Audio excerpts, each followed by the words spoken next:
காங்கிரஸ் வலுவா கேட்குது எங்களுக்கு ஆட்சியில் பங்கு அதிகாரத்தில் பங்குன்னு. ஒருவேளை திமுக கொடுக்க மறுத்தால் திருப்பி காங்கிரஸ் தன்னுடைய கூட்டணி விசுவாசத்தை எப்படி திருப்பி திமுகவுக்கு செலுத்தும்னு நினைக்கிறீங்க? இப்போ அதுதான் நான் என்ன யோசனை, இப்போ கிரீஷ் ஐயா பேசுகிறார் அப்படின்னா அகில இந்திய தலைமையோட ஒப்புதல் இல்லாமல் தமிழ்நாட்டில் பேச மாட்டார் இல்லையா? அவர் ஆல் இண்டியா பொறுப்பாளராக இருக்கிறவர். அடுத்தது முன்னாள் தலைவர், மாநில தலைவர் திரு KS அழகிரி, அவர் என்ன பேசுகிறாரு? அவர் தெளிவாக பேசுகிறார்ல, பத்திரிக்கைகிட்டே பேட்டி கொடுக்குறாருல.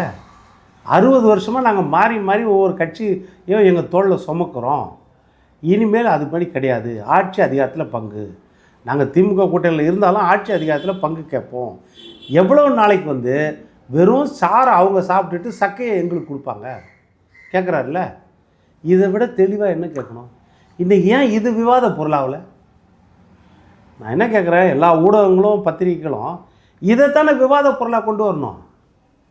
அதை விட்டுட்டு ஒரு கூட்டணி கட்சி தலைவரை போய் பார்க்குறாருன்னா, அவர் இப்படி போய் பார்த்தாரா, அந்த காரில் போனாரா, பைக்கில் போனாரா, சைக்கிளில் போனாரா, முகத்தை மூடின்னு போனாரா, கட்சி போச்சு துரத்தாரா, துண்டு, என்ன கேவலமாக போயிட்டாங்க.